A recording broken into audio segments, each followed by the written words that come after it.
मुहूर्त खरंच आपल्या जीवनात खूप इम्पॉर्टंट आहे का? Don't wait for the perfect day. Start today, start now. म्हणजेच काय, आपण एक विचार करतो की नाही, ह्या दिवशी खूप छान दिवस आहे, मी त्या दिवशी चालू करणार, ही डेट खूप खास आहे माझ्या लाईफमध्ये. हा जो अंक आहे, हे काउंटेबल जो अंक आहे, तो माझ्या लाईफमध्ये खूप चेंजेस आणू शकतो. मला काही काही नंबर आहे ते लकी आहे, असं आपण नक्कीच विचार करतो आणि दरवेळेस आपल्या माइंडमध्ये येतं, कारण आपण भारतात जन्म घेतलाय. म्हणजेच ग्रह, वेळ, तारीख, मुहूर्त ह्या सगळ्या पॉईंटला आपण महत्व देतो. हे मी पण ॲग्री, तुम्ही पण ॲग्री. पण मग आपण असा विचार करतो, तर कम्फर्ट बिलीव्ह इज मुहूर्त, ग्रोथ बिलीव्ह इज ॲक्शन. ह्या पॉईंटला तुम्ही किती महत्त्व देतात? जर तुम्हाला एखादं काम सुरुवात करायची, आता सगळ्यात जास्त महत्त्वाचं हे आहे, की आता नवीन वर्ष येत आहे, तर आपण काहीतरी खास काम करण्यासाठी प्लॅनिंग केलं पाहिजे. कधी?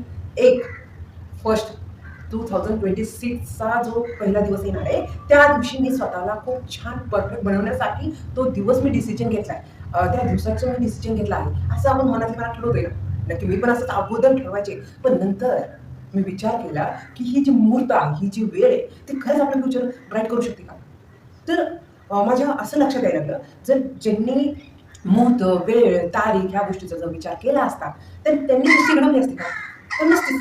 ऑफकोर्स नसतीच. कारण असा परफेक्ट दिवस ऑटोमॅटिकली तयार होऊन येणार नाहीये. त्याच्यासाठी जी आपलं इंटेन्शन आहे काम करायचं, ते खास पाहिजे. जे आपण काम करतोय ते हार्डवर्क, त्याच्यामध्ये आपण इन्व्हॉल्व झालं पाहिजे आणि कन्सिस्टन्सी. हेच आपलं फ्युचर बनवू शकतं, ना की मुहूर्त. एक छोटी स्टोरी पाहू आपण त्यासाठी. त्या स्टोरीज मला खूप म्हणजे असं मनातून इन्स्पायर होते त्या स्टोरीमध्ये. ती स्टोरी म्हणजे डॉक्टर नरेंद्र जाधव. त्यांचं काय झालं, त्यांनी तर मुहूर्त आणि तारीख ह्या गोष्टीला एवढं कधी महत्त्व दिलंच नाही. त्यांच्या माइंडमध्ये होतं आपलं हार्डवर्कच आपलं फ्युचर बनवतं. तर गंमत अशी झाली, त्यांना तर लव्ह मॅरेज करायचं होतं आणि ज्यावेळेस ती आवर्जून मंगल कार्यालयामध्ये गेली आणि त्यांनी सांगितलं, आम्हाला लग्न करायचंय, तर सांगा तुमच्याकडे तारखा कोणत्या कोणत्या बुकिंग आहे.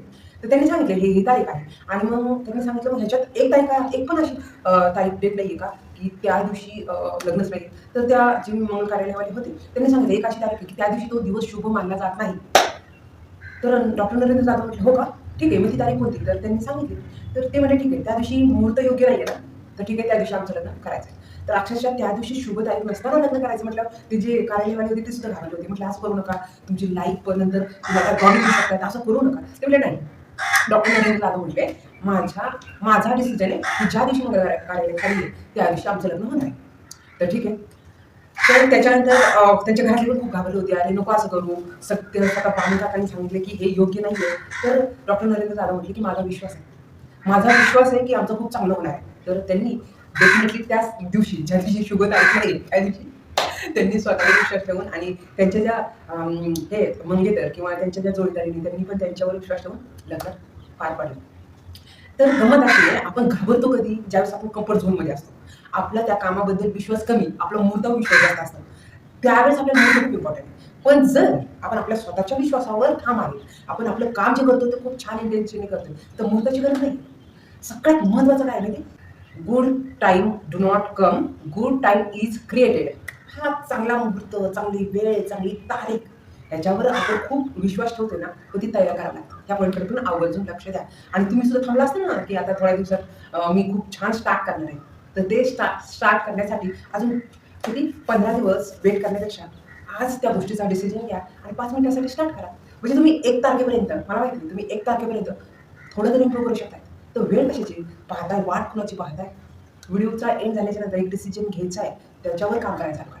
तर थँक वेळात वेळ काढून तुम्ही माझा व्हिडिओ पाहिला त्याच्यासाठी खूप सारे धन्यवाद. आणि मुहूर्त आवर्जून पहा, पण जर हार्डवर्क करायचं आहे त्याला कामच करावं लागतं. या पॉईंटचा आवर्जून विचार करा आणि खूप छान असाच व्हिडिओ पाहत राहा. तर थँक